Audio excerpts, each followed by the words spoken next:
are back. You're listening to You Would Think, the Philadelphia Flyers podcast. I'm your host, Kyle Collington, and joining me today, Kevin, are you as sad as I am? No, because I had some time to process it, I guess. Yeah, I'm still fully in bargaining, if we're talking stages of grief. And of course, what I'm referring to there is the loss of our captain. Claude Giroux has been traded to the Florida Panthers. I'm not going to bury the lead anymore. Right.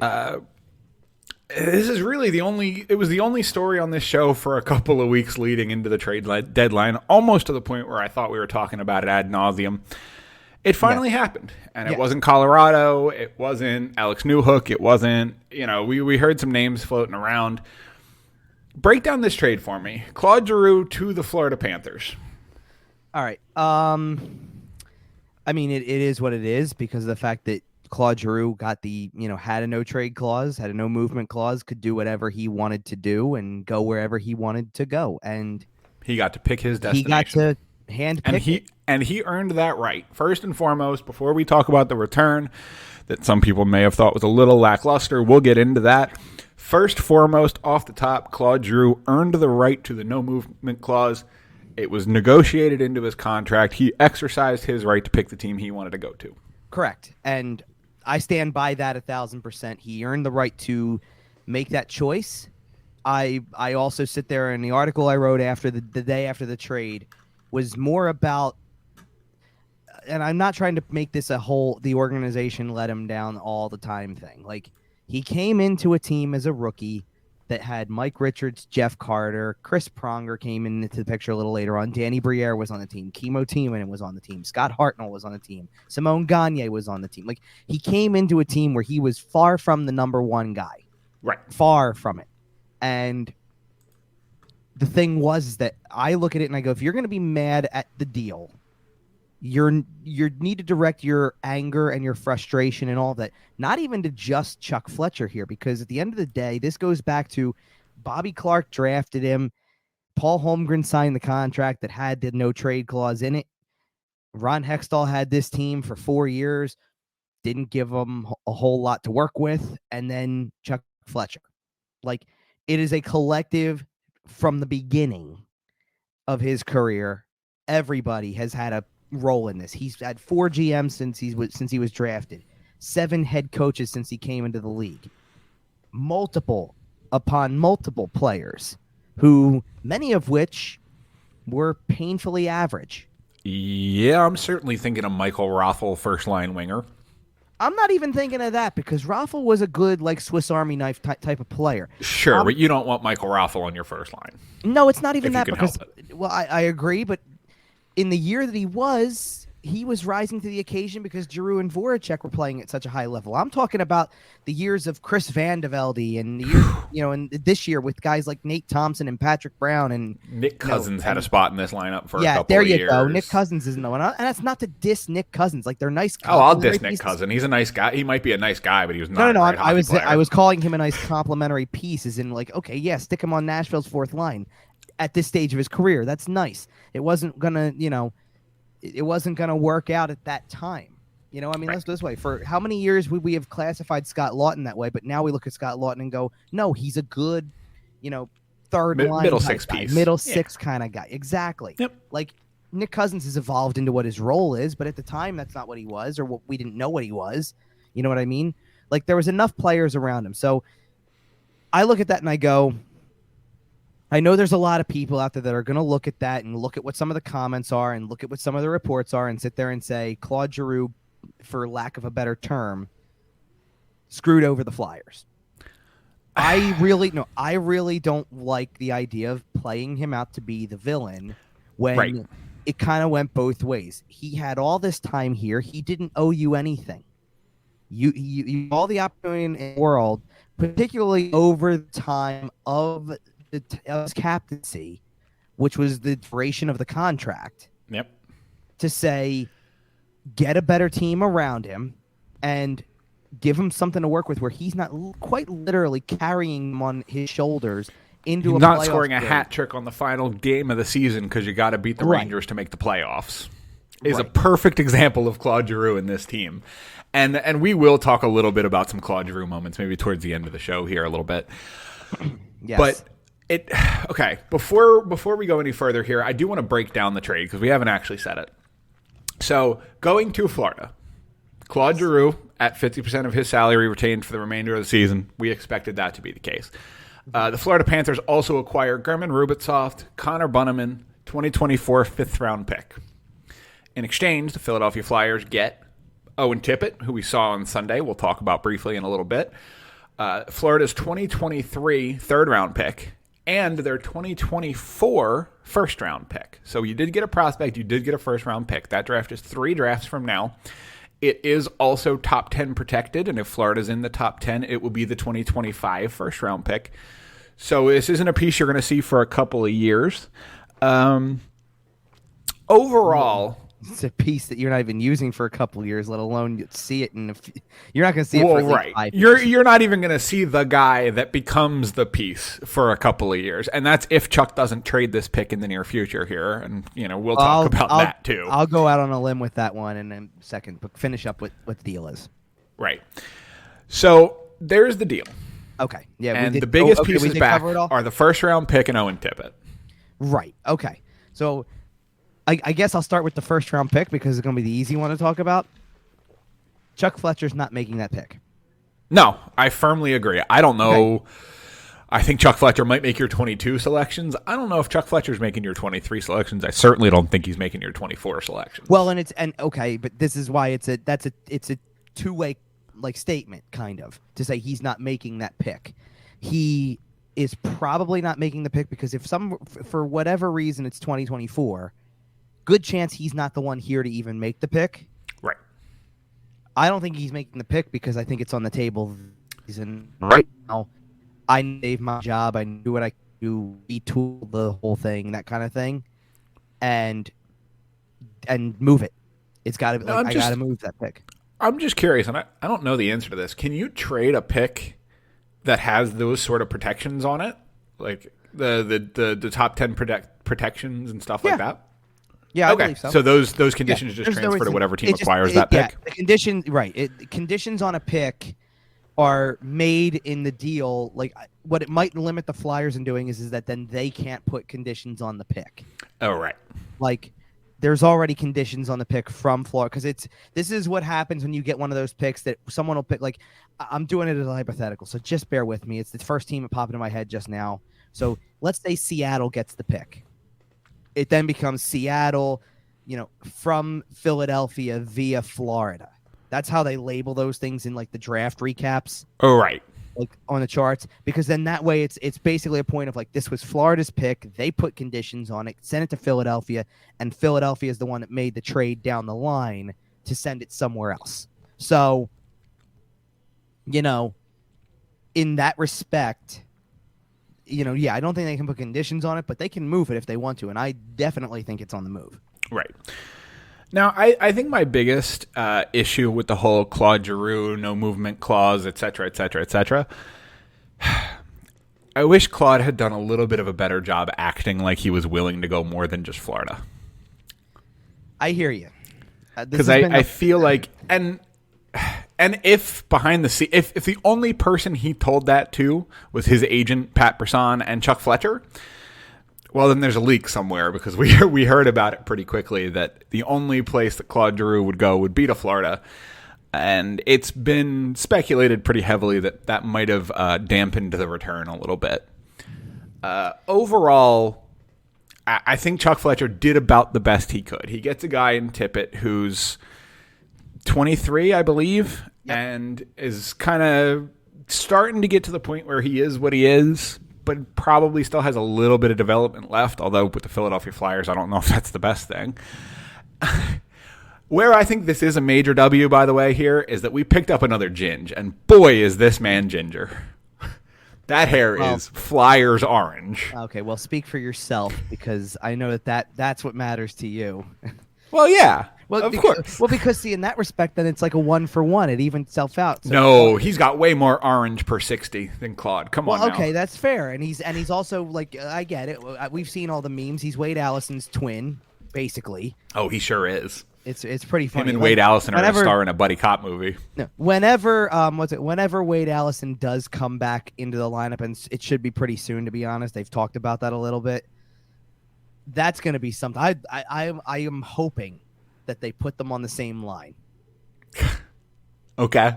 Oh, just because it would be so funny to watch. Who's our most redheaded center at the moment? Is there anybody who can play between them?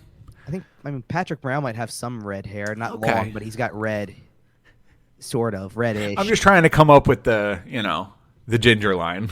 Well, it's not going to be Scott Lawton, and it's not going to be Morgan Frost, and it's not going to. I mean, here's the thing. Spoiler alert: it's not going to be Derick Brassard either. Yeah, well, and it's not Kevin Hayes. I mean, you might have something if it was Sean Couturier still playing, but then I don't think Sean Couturier would get Owen Tippett with him. Maybe the first game as his rehab start if you're if you're sheltering Couturier for a game, yes, you're right. Like if he's not going to be your first line center for a night for whatever reason, we might see it briefly. And hey, you never know how Allison and Tippett are going to develop. Maybe in 2 or 3 years, that's what your power play looks like. Probably not.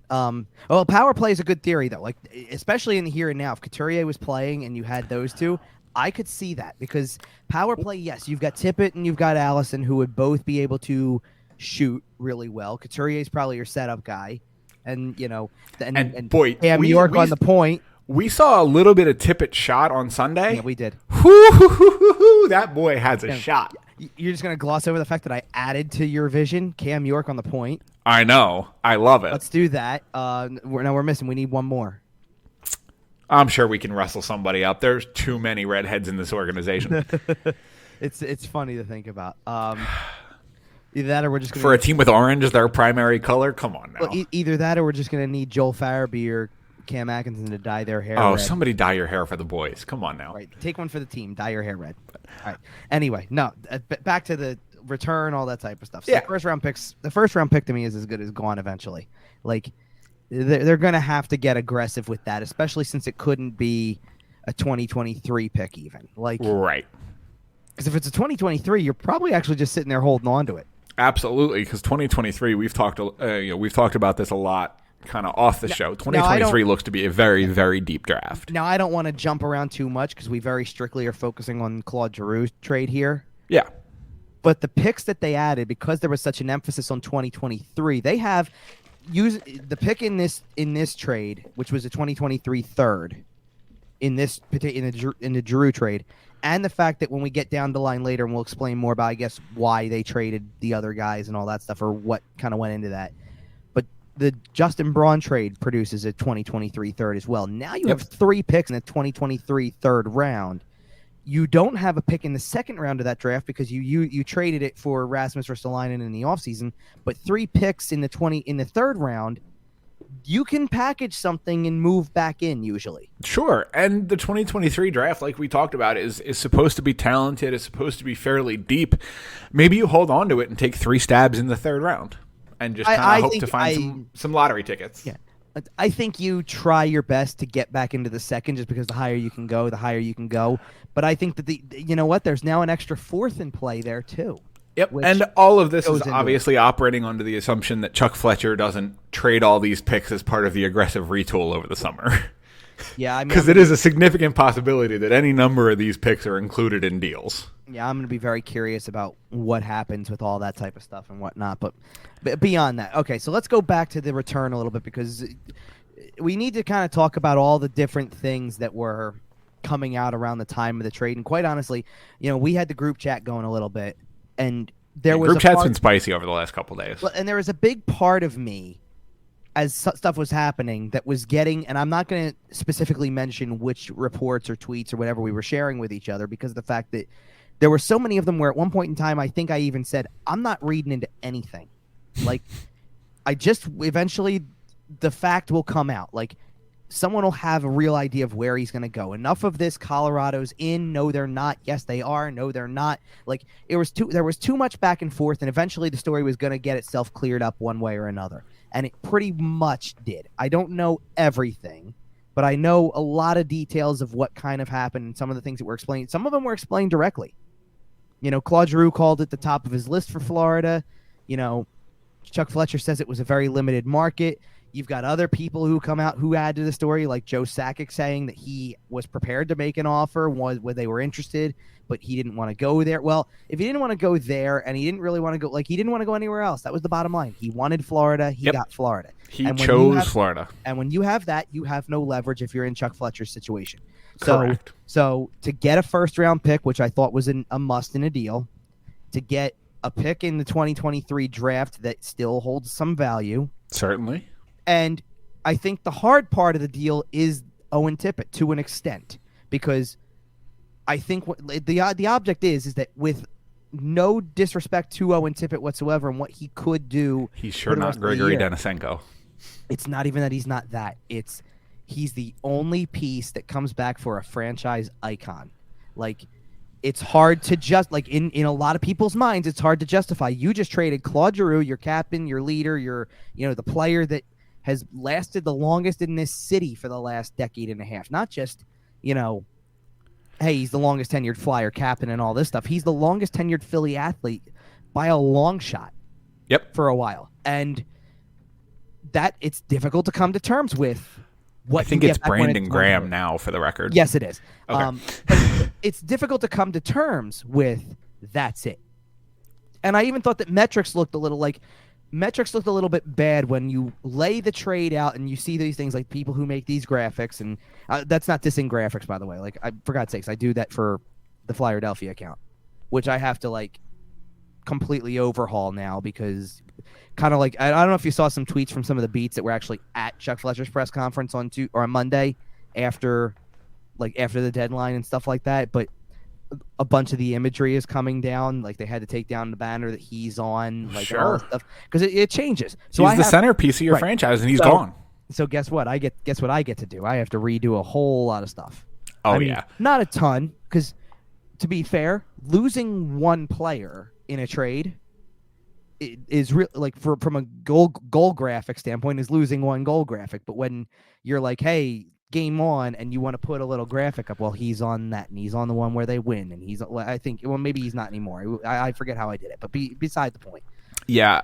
But those graphics that have the metrics of a trade laid out, when you look at it and you go, okay, it's Claude Giroux, Connor Bunnaman, Yermin Rubtsov, a 2023 fifth, and then you go to the other side and it's Owen Tippett, 2024 first, 2023 third. You're going, how does the 4 there add up to the 3 on the other side? That doesn't make a lot of sense. The best player in the deal is on the side with 4.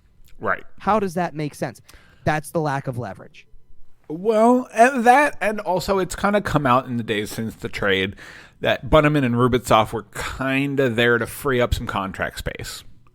I don't know in terms of long-term ramifications what that's going to have, but on trade deadline day and the weekend leading up to it, Chuck Fletcher apparently felt that he needed to make a little bit of room. So now, before we kind of break this down further, I do want to talk about what the Flyers did before they shipped Claude out of town. And another topic that we've been on for a very long time was a major milestone that Claude was approaching. And it was pretty well anticipated that they were going to let him hit it before they dealt him.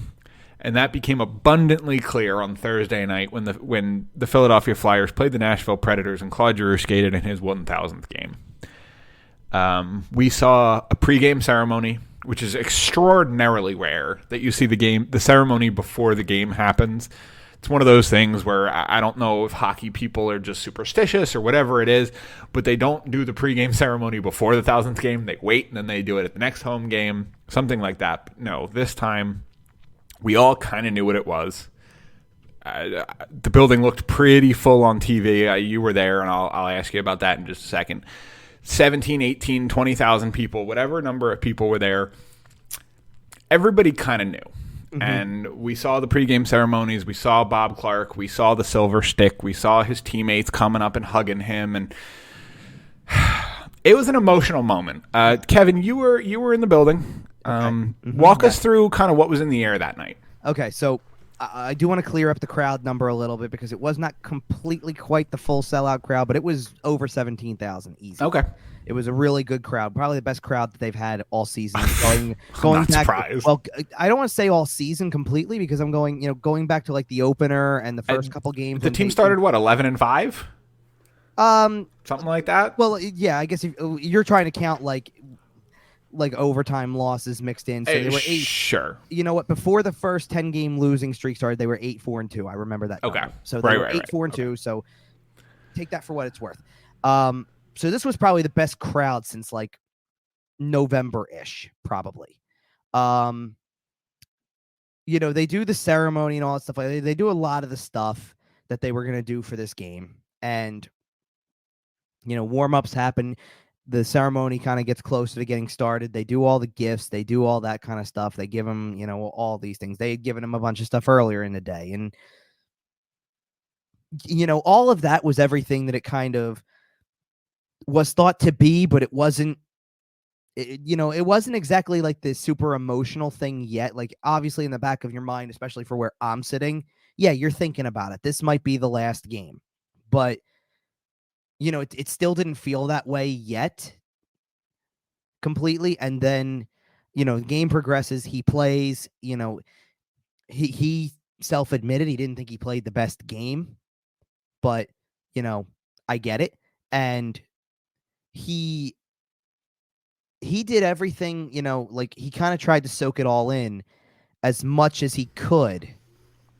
And he was doing everything he could to try to soak in that moment and still focus on the game. And to the rest of the team's credit, there were moments that weren't very good, obviously. But when it really got down to it, they buckled down. They got the win. That was a gritty performance out of that team for their captain, and you could see it. And they got the win. Going back to the last couple of things, Derick Brassard looks like he scored. And I don't even think it would have been his goal. I think it would have been another goal for Van Riemsdyk if I really paid close attention to the replay the way I thought I saw it. But everybody was ready to give it to Brassard anyway. It didn't matter. It was knocked down with a high stick. And you sit there and you go, well, there's the bad break. Oh, well, 4-3 loss probably incoming. Or 5. Oh, I smelled it coming all season long. They give up a goal or they get a call like that, and the team just crumbles.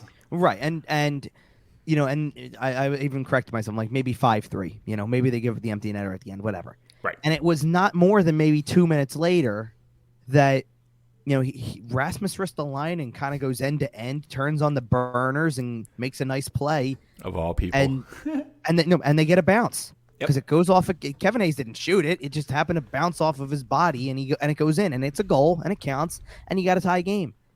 And then Hayes made the play that Hayes makes on the goal by Farabee is 2019-20 Kevin Hayes. It was good.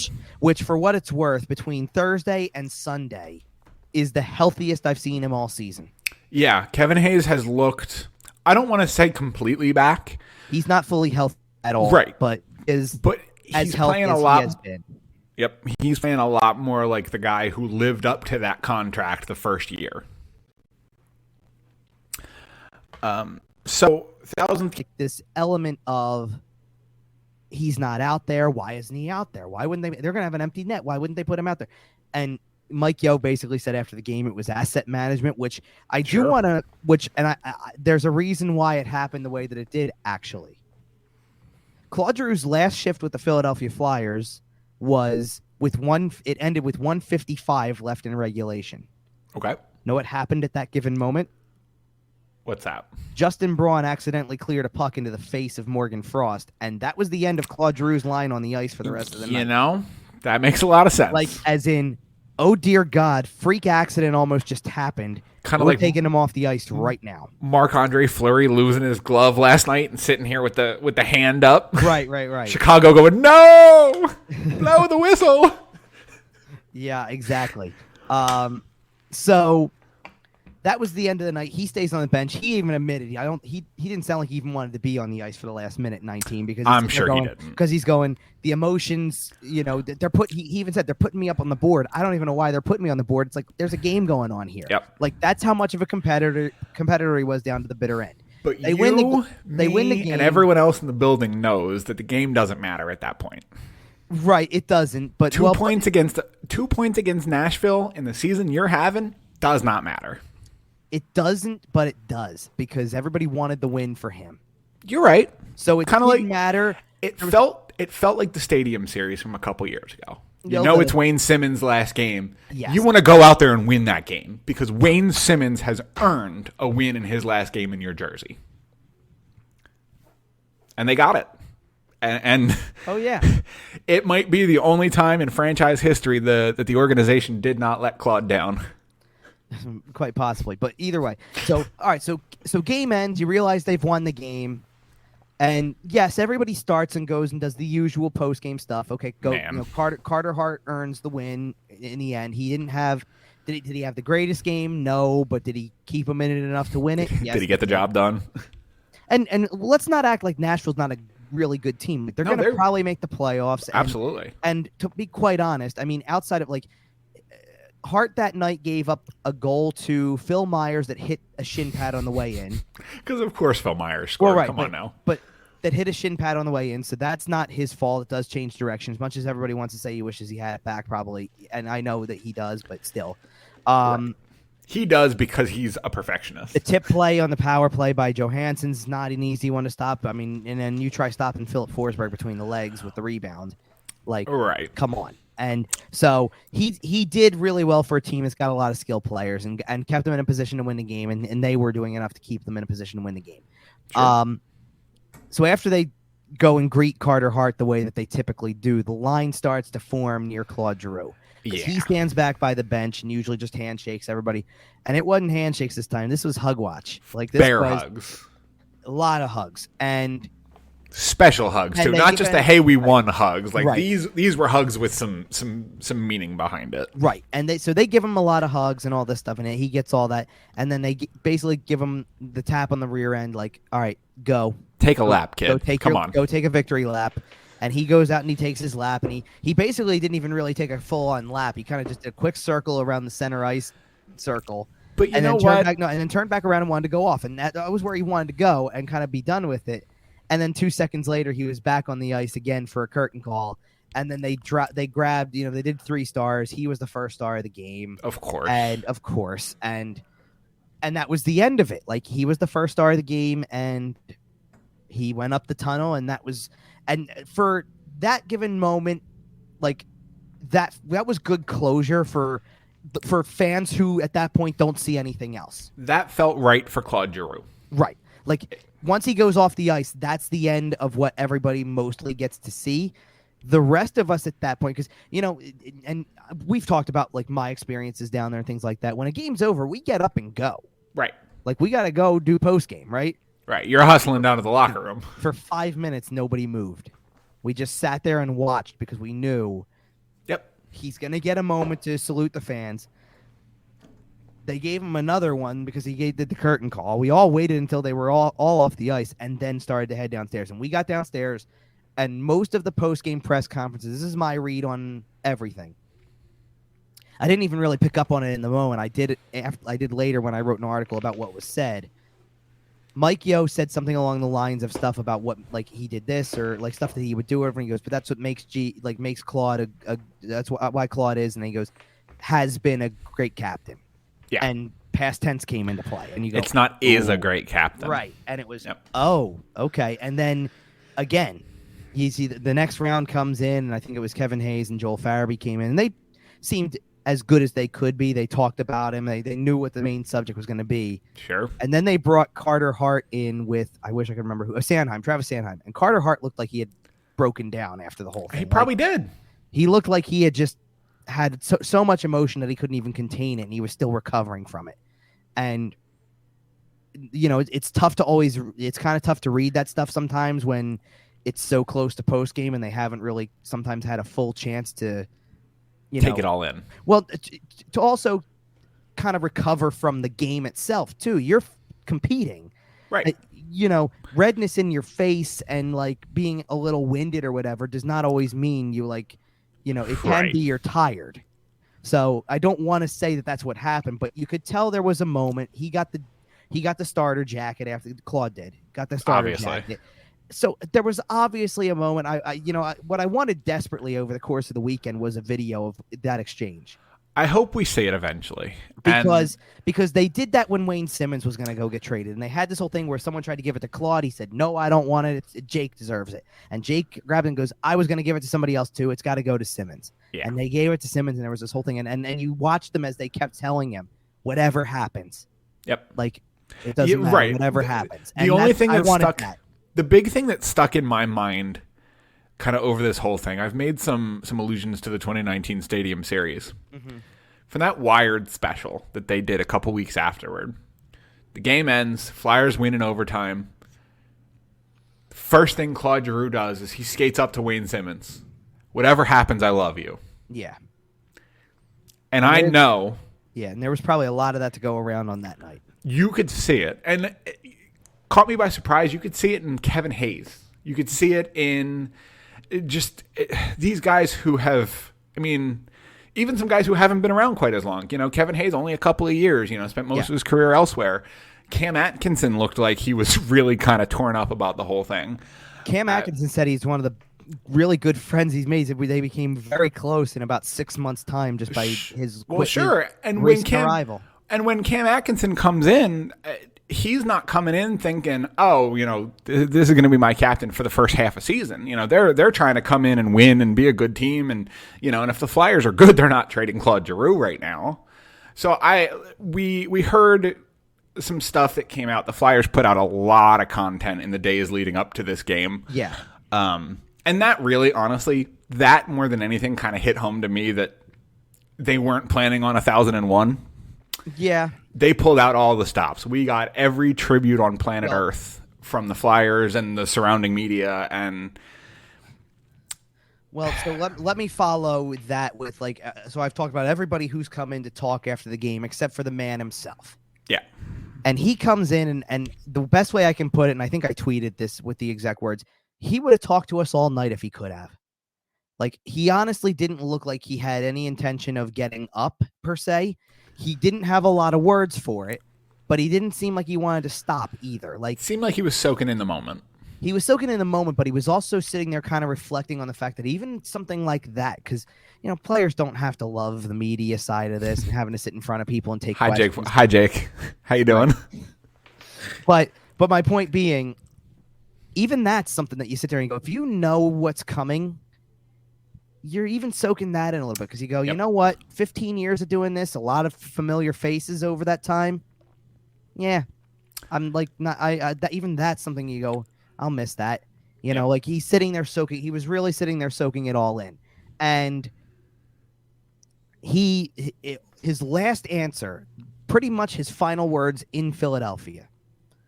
He sits there and talks about the fact that when Wayne Simmons got traded, he's been through that. He's watched a lot of guys come and go, and he goes, "I knew it was tough. I didn't know it was this tough." Yep. And by the time we walked out of the room, we hadn't even gotten we were barely on the elevator to go back upstairs, and we already had found out he wasn't on the plane. Right. We knew he wasn't going to play. And at that point in time, you walked away from it going, "Well, that's it. That was his last media availability as a Philadelphia Flyer." Right. That's funny because I think I've talked about this before. I don't really like to go in there and I'm not saying I did this specifically with this, but I don't go in there and force questions just to get my voice heard. Right. But when he's sitting in front of you and you know it's the last time after a 15 you want to get your question in. And you've been doing it for 8 years, I got to get one more in there for you. I just to sit there and have a little exchange for my own sentimental value because it might be the last one. Sure, and you actually, I will shout this out here. You made a really nice post on your Facebook and included a lot of really, really great pictures, including some quality Scrum Lurkers content with Claude. I pulled up one of them as I was trying to make that, and I'm going. There was one. I think it was 2015. I don't remember, but I sit there and go, baby Claude and baby me. Baby Kevin. Holy smokes, that look how young both. Like, 'cause I think I said it on the show before, like a couple weeks ago, where I'm like, he looks like the oldest 34-year-old you've ever seen because of how much he's been through. Well, right. He's played for this team for the last decade. Right. He played for Dave Haxtell for 3 years. So I look at a picture like that from like 7 years ago, and you go, man, look how young he looks still. Look how and then look how everybody else looked. Yep. Like it's been pretty crazy. At that point, he's about a year off the MVP snub, 2015. No, the MVP snub was. Was that the next year? Or was that 2016? 2018 was the year he didn't get it. Really? 15. No, not 15. Maybe it wasn't 15 because I'm trying to. 2012, he was a finalist and didn't win. Oh, that's what it is. Okay. And in 2018, he should have been a finalist. Yeah, but Ante Kopitar got nominated for some reason. Beyond that. So anyway, no, and I just wanted to reflect on that at that given moment because, like, yes, the trade happens. I have my thoughts on what they got back. I had my thoughts on the way that his whole career had gone. I have my thoughts on management. It took me a long time to write the article with everything in my head the way that I probably wanted to process it. I can assure you that between Saturday evening into Sunday, I was sure glad we didn't do a show on Sunday because like, and as we're doing a show now and it's, the deadline is now 7 hours in the past and theoretically over, barring Evgeny Dadonov and whatever's going on with that situation. That one's wild, but either way. No. The Wild got Fleury. Yes, I know. who apparently is already backing up tonight, which is pretty crazy stuff. But either way. Flyers legend Cam Talbot. Yeah. But either way, like, as now that it's 7 hours in the books, pretty much, like, I'm on the home stretch. I'm doing this. I did OMB Puckcast like an hour ago. Yep. Seriously, I did like an hour with them that started at 7:30, and we just went from there. So that lasted for a little while, and then I had a spot on 97.3 today for a few minutes. I had Chuck Fletcher's press conference from today was one of the things. I wrote up Claude Giroux's introductory press conference in Florida. That was weird, man. Like, while I'm keeping track of the other stuff. They made 2 more trades today that we're going to get into. Like, a lot of things are happening. So yeah, I haven't exactly slept a whole lot in the last few days. So it took a while for me to process like my feelings of the trade in general. But in that given moment, as I'm posting all those pictures, it was just, and I did post the same message on Twitter as I kind of had to edit it down a little bit to fit the character limit and stuff. And I didn't include all of the pictures because I didn't want to make 3 photo posts. Basically, but nonetheless, like the point of the whole post was, listen, I was lucky enough to cover half of the guy's career. I got the jersey that's behind my shoulder this time, which I swapped out the usual one that's in my backdrop for this. Yep. And also you got the poster up there. Make sure to check out our YouTube channel.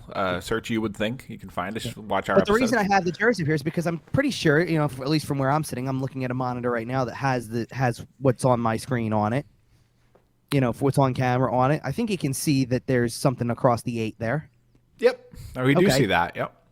And the reason being is because before I covered the guy, I was just like everybody else. I was a fan of this team, and I was a fan of him as a player, obviously. So, you got to remember something. His career starts when he's 20 years old, so I was 16. Yep. I'm watching him as a 16-year-old, and, like, of course I'm a fan of his. I'm not doing anything like this yet. And then, do I have way more respect for him now, and have I had interactions with him and things like? Yeah, absolutely I have. And does it make it different because I got to do that? Sure it does. Yeah. And you have a perspective that not many people get to have. Now, yeah. I was going to mention that one of my biggest regrets of the Claude Giroux era, I was lucky enough to go to 2 or 3 Flyers Wives carnivals, and I never bit the bullet and waited in the line for Claude. I took it for granted. I went with guys with shorter lines. I went with guys who were a little more available. I never bit the bullet and waited the 45 minutes or whatever it would have taken to have a face-to-face conversation with Claude. So back when I was doing that type of stuff before doing all this, I remember going and getting this jersey signed at a carnival and I didn't even have usually, and they haven't done a carnival for a little while, obviously with COVID and all that stuff. But right. They pretty much usually for players like that pre-sell their autographs and pictures and all that stuff, because they know people want it and they're basically going to pre-sell it so they can control the amount of people that they have to deal with in a window that they have to. Right. For whatever reason, the year that, it might have been something that happened for several years before that went into place much more seriously, I guess.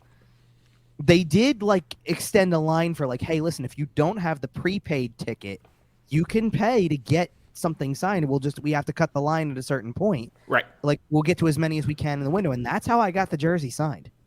Awesome. Because we made that window. And it might have been the only line I waited in for an autograph. Like later on, I had other stuff signed, and things like that. Actually, I'm trying to remember exactly how the whole thing went, because at some point in time, at this point in time, it's buried away in a closet somewhere for now, and it's got some pretty interesting signatures on it that from a team of like 5 years ago that you would like laugh about now. Man, but, I got a jersey with some pretty interesting signatures on it too. We'll have to compare. But over the course of time, my then girlfriend, wife now, like shout out Mrs. Durso.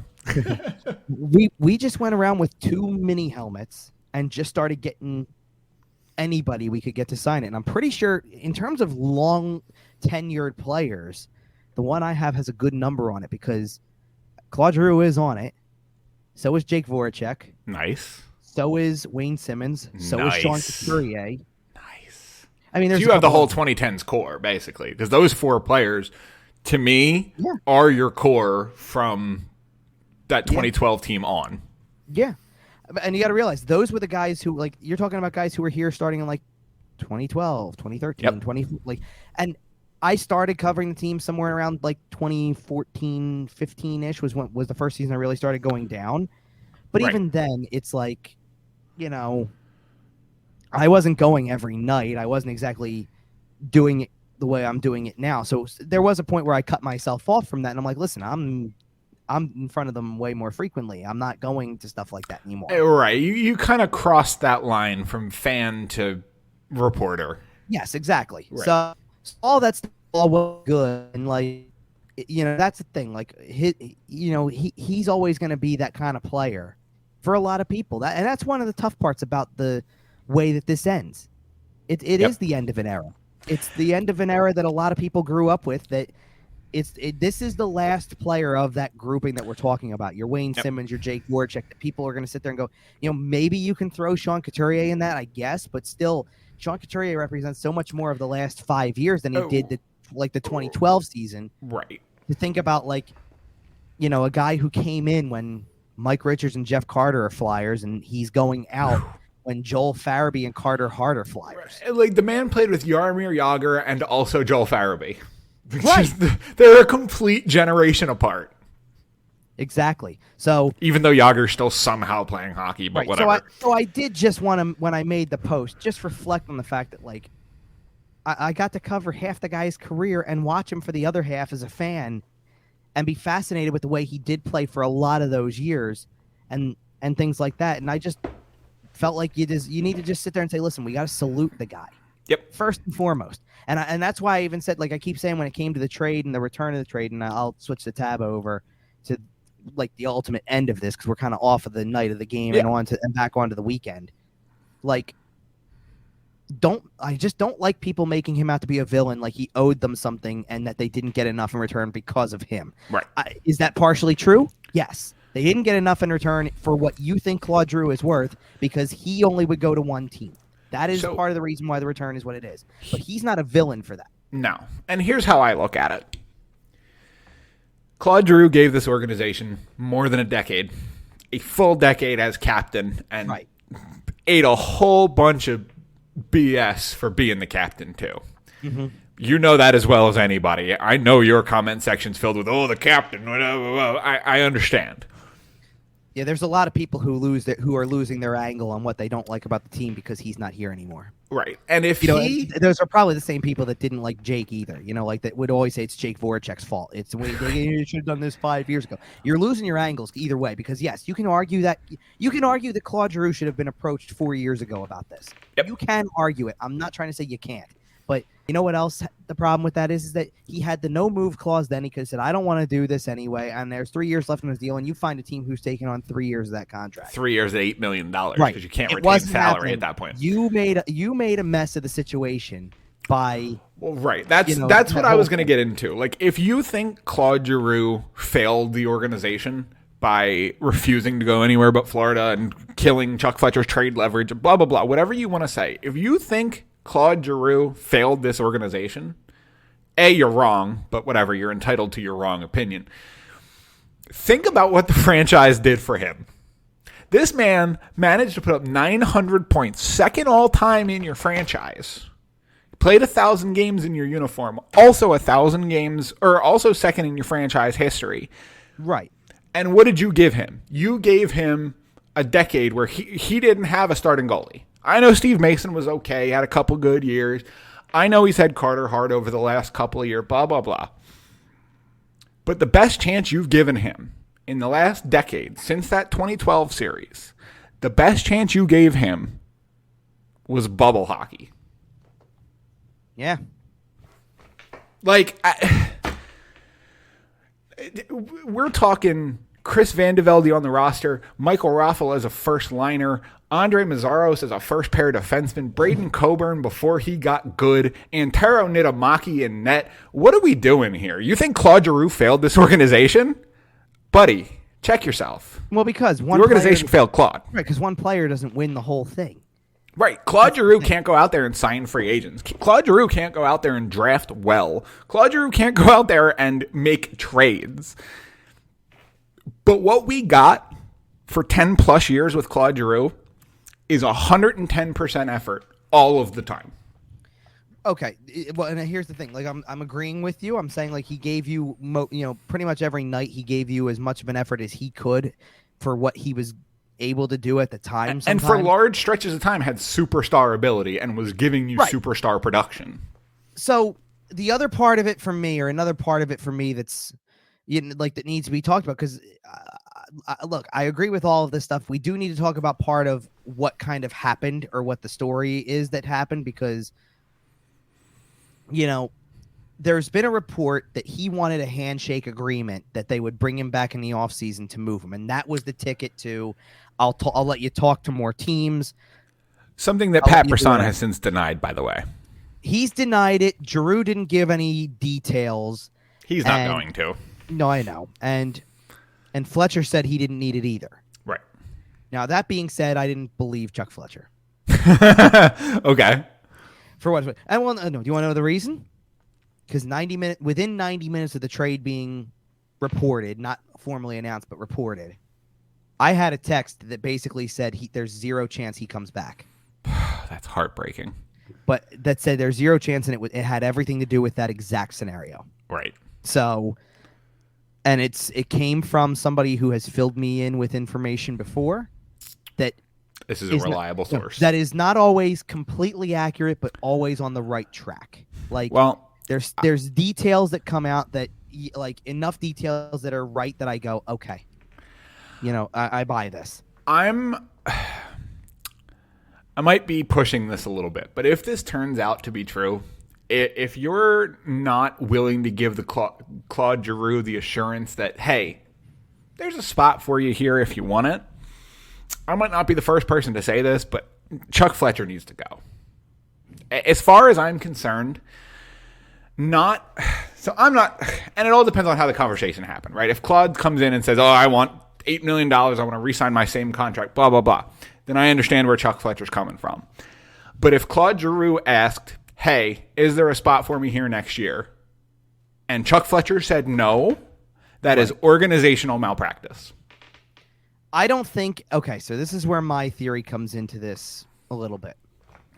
I don't think Chuck Fletcher's the one who denied him a spot next year per se. I think we have to go back and revisit the midseason press conference where Chuck Fletcher was supposed to address the media solo, and Dave Scott joined him. And Dave Scott gave a list of who he called the core and did not include Claude Giroux in that core. Right. And I think that the higher-ups turned around and said, it's time, new era, new chapter, turn the page, he gone. And I think that Chuck just ends up being the fall guy in a lot of that. Yeah. Well, because of the fact that at the end of the day, what happens to anybody else? If he's the fall guy, then the same people who we continue to discuss, because pull up the front office list of hockey operations on the Flyers website. I don't need to because it stops after 2 names for me. You know what they are, and I know you're right, so say them. Robert Earl Clark and Paul, whatever his middle name is, Holmgren. You should have just said you didn't need to say whatever his middle name is, but you got the 2 right. That's it. Those are the 2 guys. No, and for what it's worth, they were both there on Sunday. Yep, they were both there on Thursday. Well, yes, but okay. But see, if you want to say they're both there on Thursday, and the whole goal is we're honoring Claude Giroux's career. Man, I know. No. That I respect because he's the second guy to get to 1,000. Bobby Clark should be there for this as the other guy. No, I'm so sour on Bobby Clark right now. No, I really am. Okay, listen. Here's where I'm trying to go with this. Like I'm saying, if Bobby Clark is the hey, pop your head out and do the ceremony, present Claude with the silver stick, go out and shake some hands, you're fine. Yep. It's the fact that he's up in the box. And it's something that people in that city, I say that city because I don't no longer live in it, otherwise I would have said this city. People in the city of Philadelphia have been saying it for basically since the Eric Lindros thing. Bobby Clark, the player, love him. Bob Clark, the executive, not so much. Right. Now, and here's the thing, though. There's people, though, that look at Clark and look at Holmgren and go, you know what, though? They contended more often than not with them because of the fact that they were willing to go and get... Is contending good enough? Well, no, but see, that's... Okay, so again, my argument with where they are right now is, and I based everything off of this. I think we had a chance to talk about this in the last show, and that was the kind of precursor to everything that came up, but it really set the stage for all of this, which is... When you sign an extension with Rasmus Ristolainen, which is not about the player for me, it's about the money and the years that you just tied up when he was a perfectly reasonable candidate to be moved at the deadline to send your team further into the right direction that everybody feels like you should go with instead of the idea of accepting. We called the last episode perfectly average because that's what they're accepting. And Claude Giroux walked into a room today to be introduced with a new team that is going to truly contend, and he knows it, and he knows what he's playing with, and he's excited for it because he knows it. And we heard him say it. He said he feels like he's giggling like a school child because he gets to play with Alexander Barkov. And I said something in the group chat. Who is the last... I don't know if Claude Giroux has ever played with a player of the quality of Alexander Barkov, and I think Alex Barkov is the best line mate he's had since Daniel Briere. And when did Danny Briere leave? 2014. Okay, so when I talk about the organization failing Claude Giroux, that's what I'm talking about. And that's what I mean. You're talking about basically the duration of his captaincy because the last good line he I don't want to take away from Danny Briere, but the last time he played on a line that was really formidable that had the league on notice was him, Jágr, and Hartnell. Right, and to be fair, I don't want to take away from Jake Voracek. He played with Jake Voracek for a very long time. They did very productive things. Right. But they never had not on the superstar quality, right? And that's the point. They never had the third piece that where you go, you know, as much as I know that there's people who don't like the nickname, they never were a perfection line. They never were McKinnon, Landeskog, Rantanen. Right. You know, they never had the third piece. Nope. So that's part of the problem too. So that's again, it's why I don't want him painted as a villain in this. And that's the thing is you can argue about who's the straw that stirs the drink on the perfection line. Patrice Bergeron, Marchand, Pasternak, whatever. Right. Same thing about that McKinnon, Rantanen, Landeskog line. You can argue about who's the straw that stirs the drink. There was never a question in Philadelphia. Claude Giroux is your best player. Right. Until the last 3 or 4 years when Sean Couturier has kind of emerged as an elite offensive threat in the league to some extent. But that's then then the last 2 years take place, and Couturier is not healthy enough during it, so now he's not your best player. Right. And sorry, why is that, Kevin? Come on, give me what the best ability is. Availability. All right, we love it. Speaking of which, and I didn't even mention it on the when I did OMB for a second, but you know, Ryan Ellis is officially done for the year, so his availability was a whopping 4 games out of the year. But we saw him at the 1,000-game ceremony, so we know he's alive. I could have told you he was alive earlier than that. He's actually been in the press box multiple times. Sure. But man, exists. for people who aren't in the press box, certainly seems like Ryan Ellis doesn't exist. I hear you.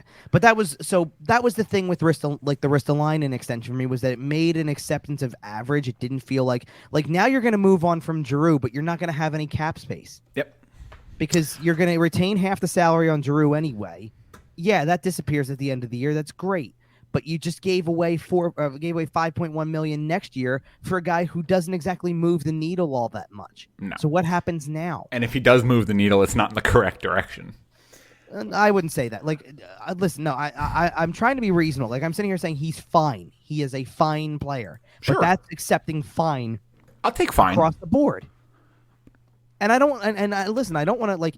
The funny part is that Sunday was one of the most well-rounded games they've played. As if, and I don't know if that's the Claude Giroux effect in terms of like, hey, the trade was done, the wait is gone, let's go play. Well, the Flyers are undefeated in the Owen Tippett era. For sure. You want me to bring that up first instead, and then we'll go to the other two deals? No, we did talk about Tippett a little bit earlier. Yeah, I know, but I kind of was going to go into more. Well, yeah. Because I did want to go into more detail on him later, but let's go to the other two deals so we can wipe them out because this is pretty simple stuff, and I already mentioned the returns, so we might as well just hit this really quick. Yeah, these are both kind of tidy little deals where you got some value at the deadline for expiring assets. I'm going to run through these real quick. Justin Braun to the Rangers for a 2023 third-round pick, and Derick Brassard at half salary for some reason. For a 2023 fourth-round pick, the Flyers retained $412,000 on Brassard, but hey, Edmonton can't afford a whole lot more than that. Right. So I guess it makes sense, and that's probably how you get it up to a fourth-round pick. Right. So anyway, with Braun, the market started to dry up because a lot of defensemen were already moved. A lot of buying teams found their defensemen. Well, the place that he was most likely to go was going to probably be either Toronto or the Rangers, and Toronto got Mark Giordano on Sunday, and that kind of they wiped sure that did. out. And that kind of wiped that out. So Braun really, it's not even that Braun only had one destination he could go to. It's not like he only had one destination he could go to, but the Rangers needed to do something. Yeah, because they had been scary quiet up to that point. I mean, the only deal they had made up to that point was Frank Vatrano. So they got a couple pieces on deadline day that fill out the lineup. It makes it look better, and he does get a chance. He's going to go play playoff hockey. We know that. And you know what? If your right side is Fox, Trouba, Braun, well, exactly, you're in pretty good shape. I'm not going to lie. Right. And is Justin Braun a top 4 defenseman in the NHL? No. Is he serviceable to good in third pair minutes? Yeah, he sure is. I would even venture to go higher than that for a third pairing role. I would say he's almost great in a third pairing role because of the I agree, especially when you can limit his minutes by playing Fox and Trouba as much as you can. And the reason I'm calling him great in a third pairing role is because this season was entirely predicated on the fact that he did not even play in a third pairing role all year. He played top pair. And he still played. And he had a solid season. Yeah, and he played well. He was on a bad team. I would say the second best defenseman on the team this year behind Travis Sanheim. Overall, I would agree with you. Yeah. So, like we said, those are kind of nice, tidy pieces of business. And if you want me to sum up the trades in general, just like give a quick little tell you what, because the Giroux trade turns into this too. They got what they could. Yeah, absolutely. You didn't have leverage for Giroux. You did have some leverage for Braun and Brassard. Brassard got you more than I expected. I thought Brassard was going to get you like a fifth because that was the Raffle deal a year ago. Edmonton desperately needed a center.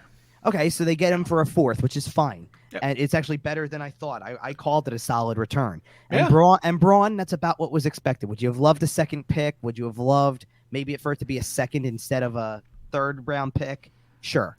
But you know this what? is as good as you could do, and it's good, and it's going to have to do. You paid a second and a third for Justin Braun, 3 seasons ago? Yeah, you did, and he pretty much lived up to every bit of that. Yep, I was going to say, I don't take any exception to what Justin Braun did as a Philadelphia Flyer. I know I was critical of him from time to time. I think I even criticized the trade. We talked about it here on this show. Right.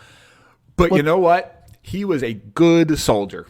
He did what he was asked. And do you want to know what? For 2 seasons in particular, this one and the previous one, when things are going horrifically wrong and it's not looking good, he was a rock of stability. No, but he was one of the few that escaped like the heavy criticisms. Sure. Like there was last season there was a lot of focus on Sanheim Myers and a lot of focus on, hey, look, it looks like Provorov took a step back. He doesn't have a true partner and all of that type of stuff. And this season, it was less. There was way less on Braun. Again, there was way less on Sanheim this time. There was no Phil Myers to go to, like things like that. Provorov kind of still He's been bearing the brunt of it. Yeah, and that's the way it is. And certainly when I guess, like last season was Eric Gustafson, this season Keith Yandel, it's like there's enough guys to take the attention away from a guy like Braun where you go, even if he makes a mistake, yeah, we can call him out for a bad mistake, but it doesn't happen frequently. Right. Yeah, no, he like I said, Justin Braun was solid, and if this team was good this year, I think Derick Brassard would have been a solid piece too. I think if we come into a world where you have a healthy Sean Couturier and a healthy Kevin Hayes and Derick Brassard is your third line center, from what we saw of him this year, I think he would have been very solid in that third line role.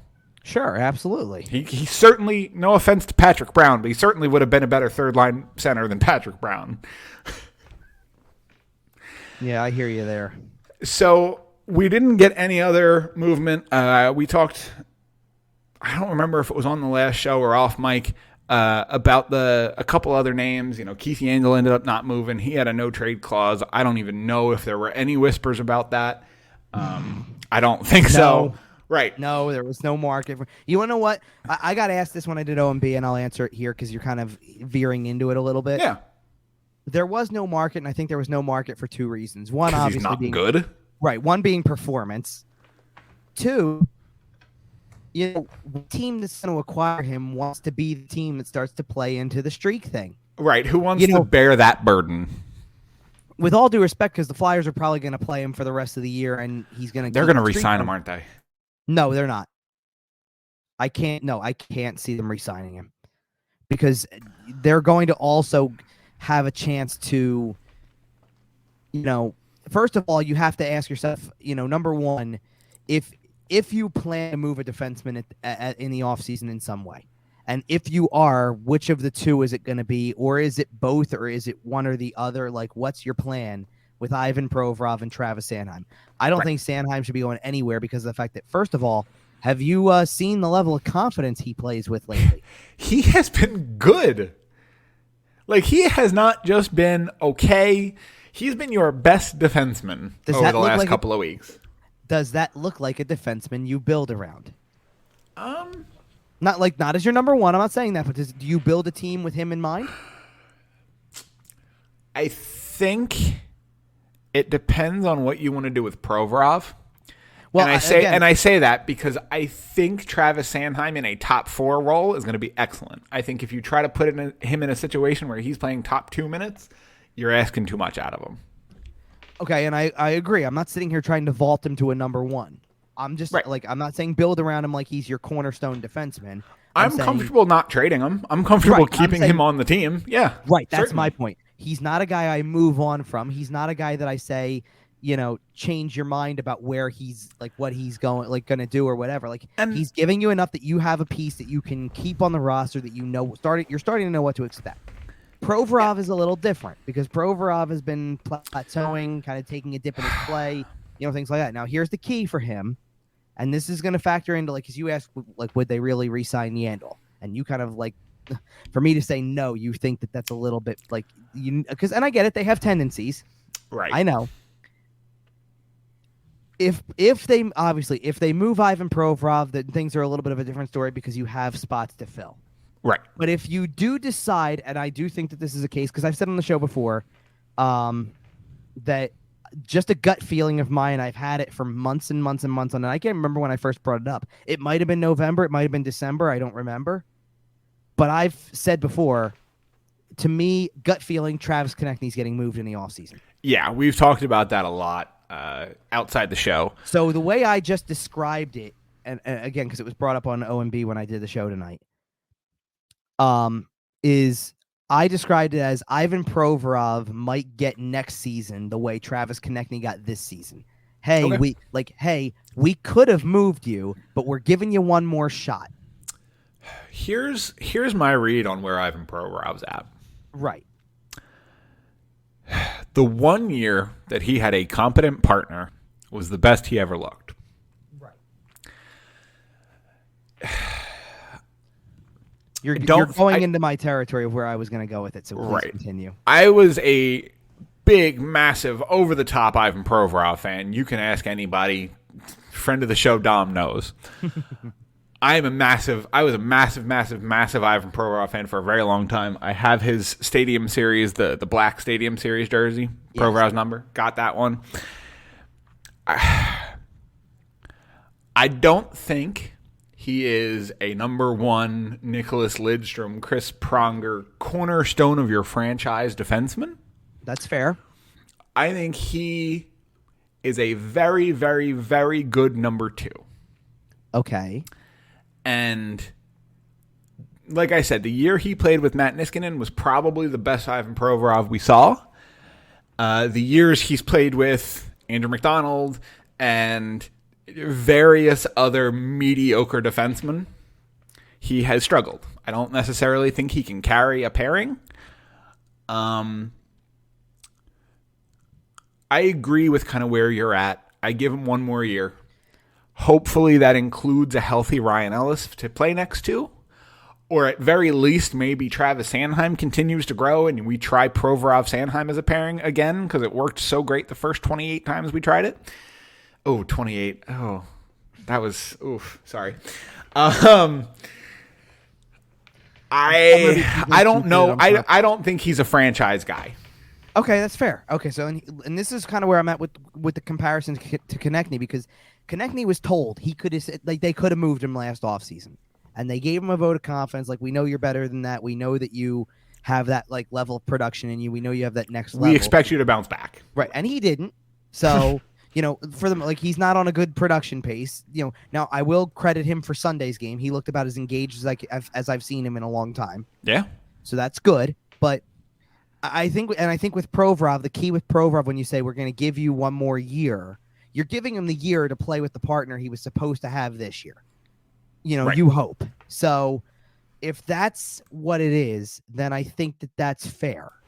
Now, the other angle of this is that I don't think that they're necessarily, you know, opposed to moving Provorov in the offseason if they do get like wowed by a trade offer. Like if somebody's gonna give you something legitimately next level that you kind of didn't expect, where you are the team that people are like, hey, yeah, you won the trade, then you don't have a reason not to move that guy. But I don't think you just do it because you feel like you want to move the guy. Like, this can't be a just because thing. This needs to be a legitimate hockey trade, a la Jake Voracek, Cam Atkinson kind of deal. And I'm not saying Cam Atkinson was above and beyond what like he could have been, but he was exactly as advertised. Absolutely. You definitely need to make hockey trades like that. So right, and I think Travis Konechny and then Ivan Provorov in about a year or so, like you're talking about, are prime candidates for the change of scenery trade.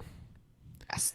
And I would say that those are the only I can think of at the moment. Like, the only other guy who's going to be talked about on a fairly regular basis is James Van Riemsdyk, because I think James Van Riemsdyk, they have two directions they can try to go with him, and it's going to be one or the other. They're either going to try to trade his contract or part of his contract to a team that is willing to inherit it. To an Arizona or a Seattle basically. Or someone with a lot of cap space and just kind of needs bodies. Or they buy him out. It's pretty much to me. It's pretty much that. I mean, I would be very, very, very surprised if they just decided to ride it out into next season and either approach this at next year's trade deadline or actually rode out the entire season with him and just let him go. I would be very surprised if they did that. I agree. And I think you're going to see Chuck try to find a buyer for him. If you can find somebody who's willing to take the whole contract, if you can find somebody who's willing to try maybe a change of scenery type move on a JVR. Because, I mean, this is a guy who has scored. I mean, he's put up some significant seasons. He has the ability to sit net front on a power play and get close to 40. Yeah. Right? We've seen it. So maybe you see Chuck,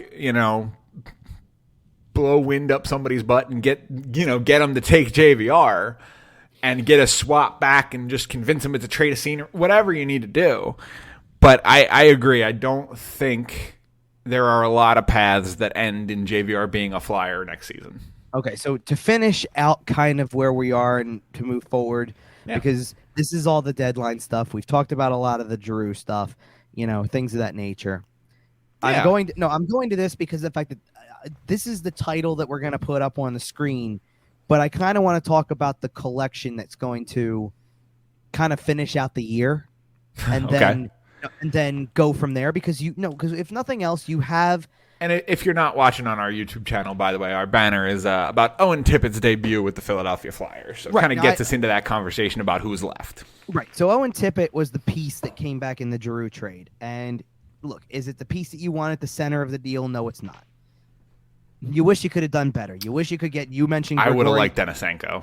And to be honest, I was starting to get really interested in the possibility that this Michigan, that this Michigan kid, Mackie Samoskevich, was a possibility, and go for it by all means. You know what I mean? And okay, so that doesn't happen, and when you have no leverage, that's how that happens. I don't want to just dismiss Tippett and go, he's nothing more than a project. Oh, he's never going to amount to anything. Look, he has not, amounted to much at the NHL level yet. He also has basically, for the most part, only had the opportunity to try to amount to something at the NHL level, while the Florida Panthers have been good. All right, their lineup is stacked, and especially when you're a forward. Right, and the style he plays kind of similar to a JVR type.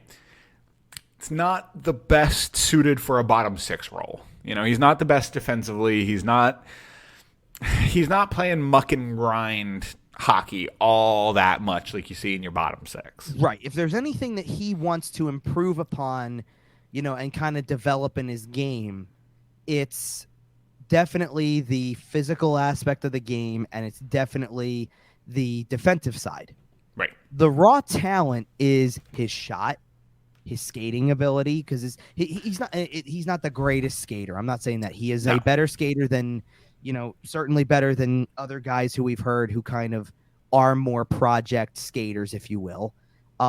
He does have some playmaking ability because, for the one goal that he nearly scored in Sunday's game because he hit the post, he also set up 3 plays where he could have gotten an assist. Yep. So he's got some good skill to his game and playmaking. He's got some dynamic offensive ability. So if you want to know the key here with him, especially as the only player actively returning in the deal that involves, the longest tenured captain in franchise history, it's consistency.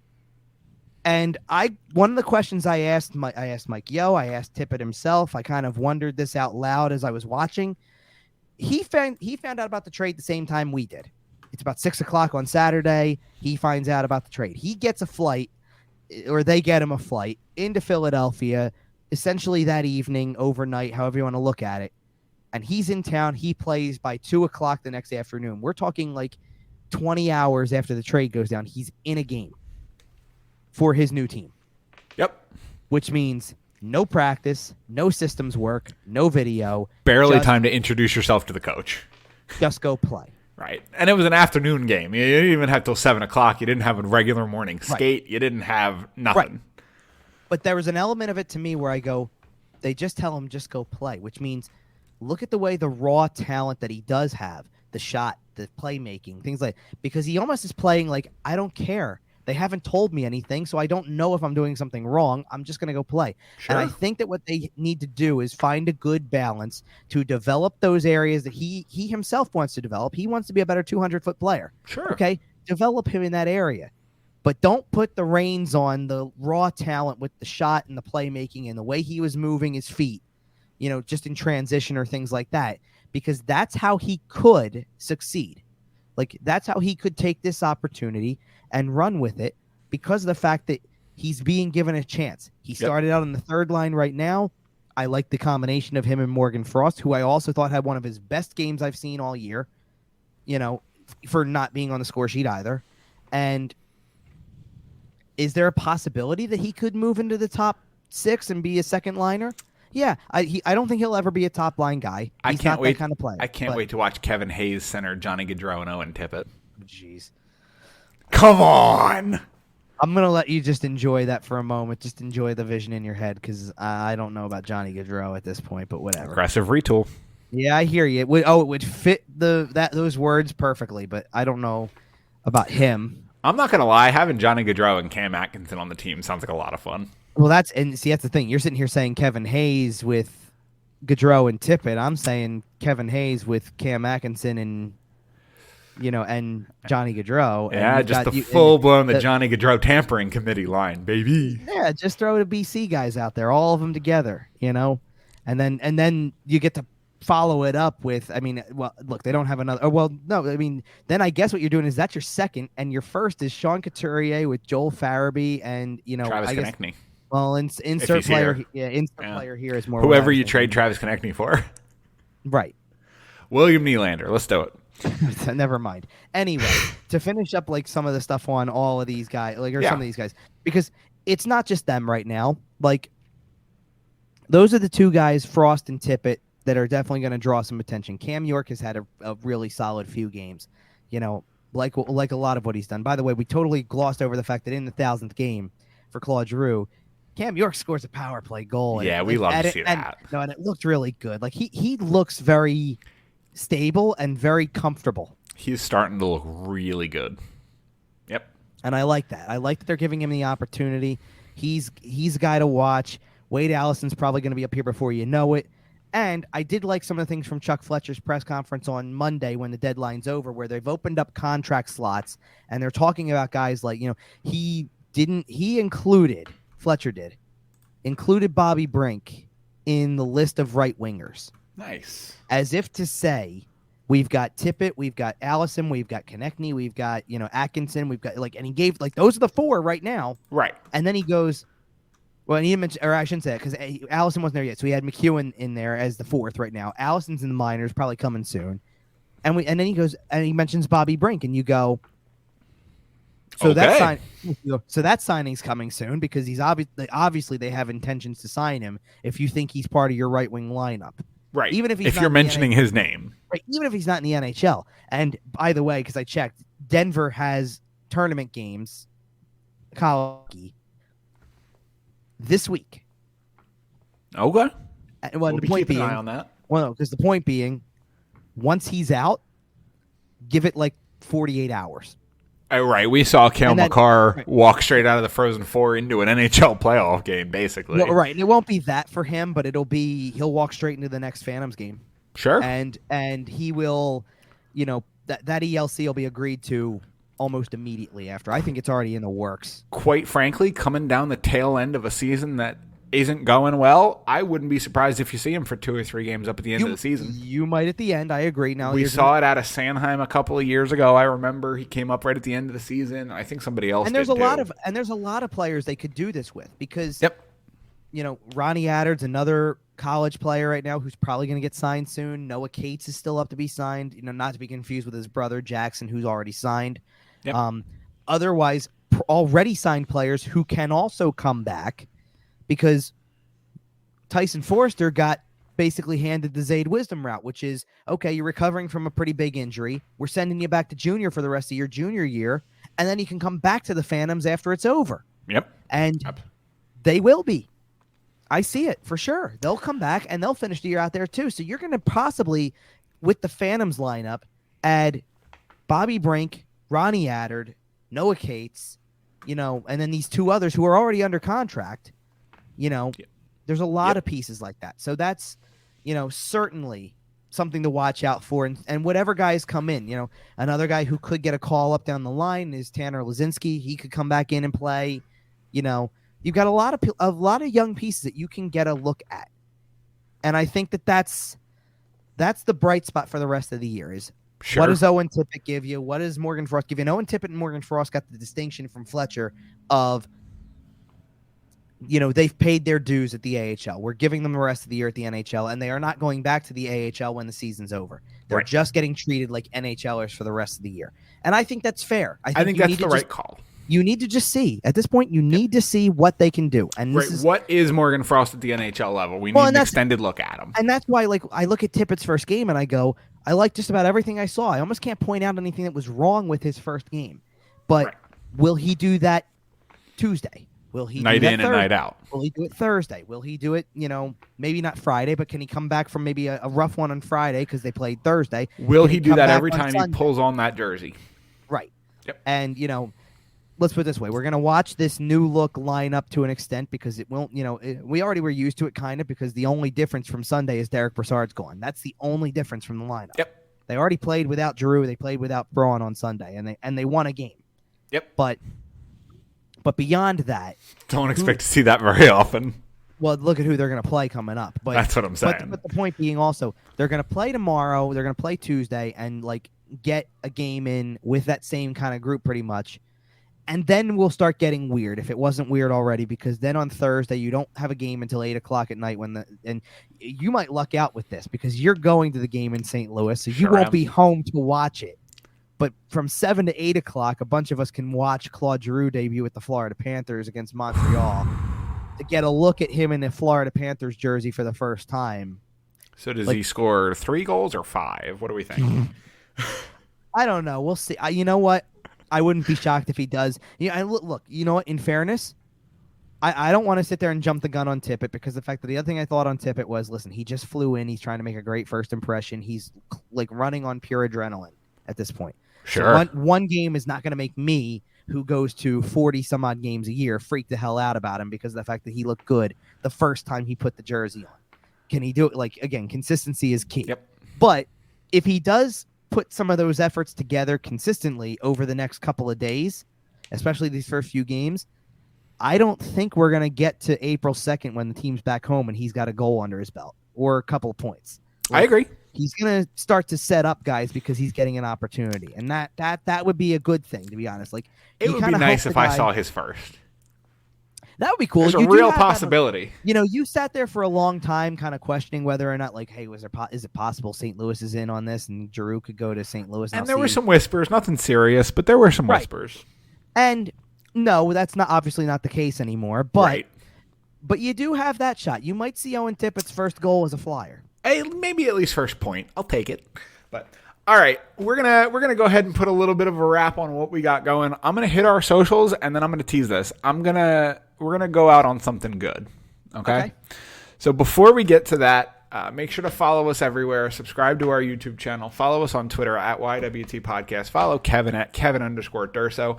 It's all been scrolling at the bottom of the screen. If you're watching, you subscribe to us on YouTube, iTunes, Google Podcasts, Spotify, SportsTalkPhilly.com. We are all over the place. Make sure you're following at SportsTalkPHL and at Flyerdelphia on Twitter too. And other than that, as far as the socials go, I think that's about it. Yes. So as we head to a wrap, idea here. As we head to a wrap today, I think we end it with this. Give me your best Claude Giroux memory. Now, I'll give you a second. I'll go first. Okay. It wasn't going to take me that long, probably, but I'll let you go first. I have 2. Okay. I'm probably going to double up myself, but I'm thinking about that. If I need you go first. I have one that I was in the building for, and one that I was not in the building for. Which one do you want first?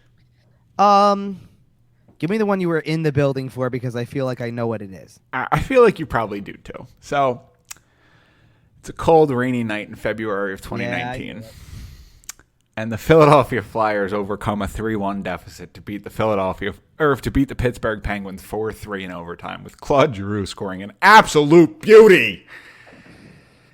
And that team, that game, it was cold. Yeah. It was rainy.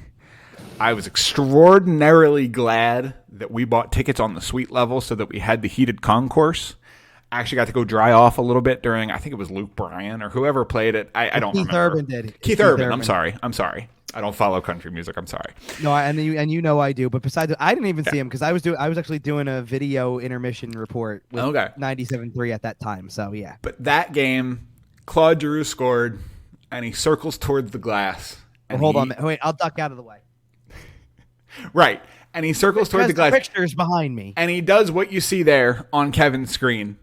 And he gives a pose that he's given a couple of times in a Philadelphia Flyers. And he scores an overtime winner. And he just holds his arms out. And it's very, are you not entertained? And my God, we were entertained. Okay. So for that one, I want to say thank you for that experience, Claude. That was a once in a lifetime for me. Okay, so what's the moment that you have that wasn't you weren't there for that you're gonna? It's reflect? The shift. Okay, that's fair. It's opening the 2012 playoffs. You knock Sidney Crosby on his rear end. The Wells Fargo Center goes absolutely bananas. 30 seconds later, absolute bar down snipe. Pounds the glass, tons of emotion. Let's go. See it clearly in his mouth. Man, I know they didn't, but in that moment, I thought they were winning the cup. I thought the baton was handed, if you will. So, all right, so let me do this because, okay, so I did write a top 10 moments thing kind of in retrospect for his career. Sure. And you just mentioned the top 2 that were on the list there. The shift was number 1. Believe it or not, I know it feels like, yeah, listen, the Stadium Series feels big, all that stuff, but the shift was number 1. It has to be. It has to be. And then the Stadium Series goal was number 2. And then I'm going to go through the third one really quick, and then I'll get into some of the others that matter to me because of the fact there's a difference. But number 3 was this Stanley Cup final overtime goal. Oh, man. Yeah, fair enough. And that's where I kind of had to then dig a little because there's a lot of other stuff I threw in, honestly, the turnaround goal against Columbus gotten a lot of love recently, but that was one of them. I had fun fact: I was at that game too. Oh, really? Okay. Yeah. So I had that one in there. I'm gonna try to keep going because it was that one. The Winnipeg goal with Ghost in overtime. Nope, I didn't put that one in there. Okay, that made a lot of the compilations, and I just wanted to mention I was at that game too. Oh, and that's fair. And it's fair. It made a lot of compilations, but no, it was not.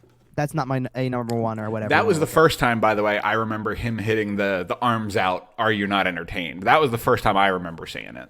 Okay. So here's a couple of mine personally, and I'm going to echo yours. One of yours because the Stadium Series is the best game I ever got to cover. I was not dealing with a cold and rainy night because I was inside of a warm press box behind glass, but. Beside the point. Yeah, okay. That's on our channel. Sorry, my nose itches. Sorry about that. But either way, it was a great, obviously it was one of the coolest things I got to do. It was much more of a national event.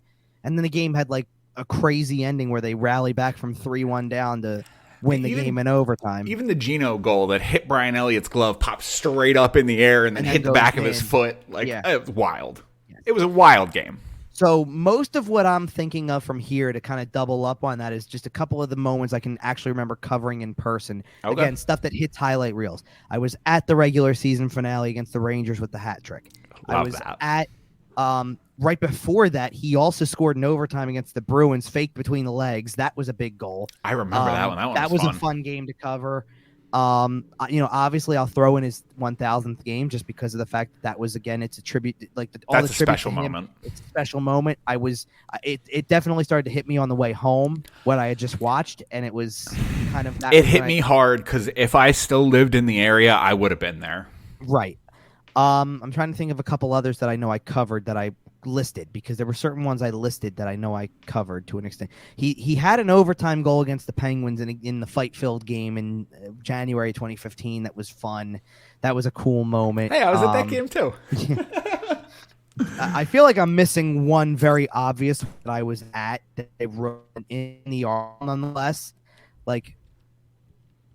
I was none of them come across as anything in particular. He had a couple really great goals in general too.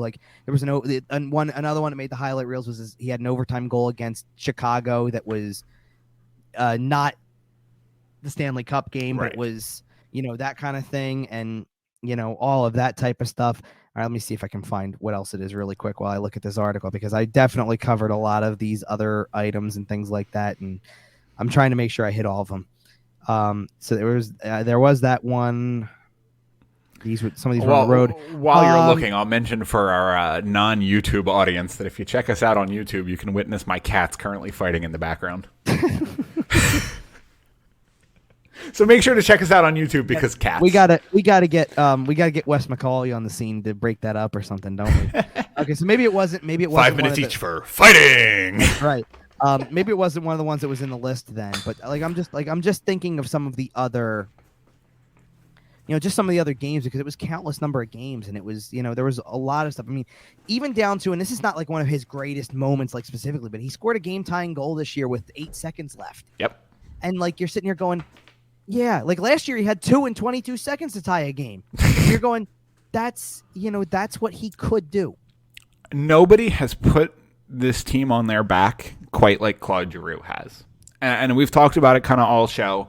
For a long time, he was your best player. Yeah. You know, he had some superstar years. You know, he's waned from that a little bit as he's aged, and that's fair. Yeah. But he had some years where he was a legitimate superstar. You know, when the whole passing the torch conversation happened, it was a little crazy, but it wasn't impossible that it was going to happen at some point. And I really don't have a nice, clean way to end this, but I know you're not going to hear this, Claude, but if somehow you do, thank you. You were an incredible captain, and over the last 48 or so hours, I've been catching myself. Am I a Flyers fan or am I a Claude Giroux fan? And, like, obviously I'm a Flyers fan, and I'll be here. No, but right now it's okay. Like, here's the thing, truthfully. Right now it's okay to be both. You Sure. should root for him. I said this, you know, elsewhere too. It's, you know, I really do hope that we kind of are able to have that chemo team in a moment again where he's the one at I'm the going to end. sob big, fat, ugly tears. If Florida makes the Stanley Cup final, we're going live after some games, for sure. Well, and here's the thing, okay? So you can root for that, but you want to, you know, obviously people who listen to this type of stuff, people who go to these games are rooting for the Philadelphia Flyers, and Claude Giroux is no longer part of the Philadelphia Flyers, no matter how you want to spin it. And that's the way it's got to be. Like, yes, watch these games the rest of the year for all the things we just talked about, from Owen Tippett to Morgan Frost to Cam York to all of the young players. By the way, again, I did this on the other show too. Carter Hart on Sunday had a really good game and was like the sixth best player because he wasn't getting a ton of shot volume that game. Right. It was funny how that worked out, but still great. You know, it's great to see him put together another strong game. Like, watch for him. Watch for Travis Sanheim playing with high confidence. Watch for Kevin Hayes being healthy. Watch for Joel Farabee being Joel Farabee and trying to take another step. You know, that's what you should watch for as a Philadelphia Flyers fan. But you can definitely support Claude Giroux's attempt to go and win a Stanley Cup this year, and whatever happens moving forward, however it goes.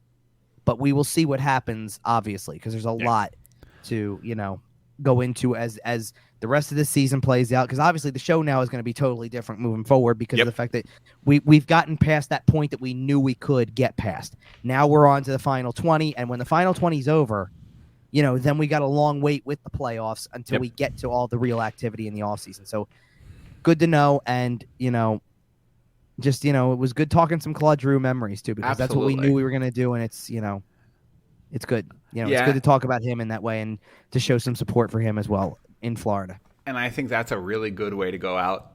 Claude, go win a cup, man. Yeah, for sure. So we'll be back next week, and we will officially begin the post-Claude Giroux era here on YWT. Like I said, follow us on all the socials. I know I hit it already. I'm not going to hit it again. The captain deserves to have the last word here. So, Cap, one of these days, we'll see you.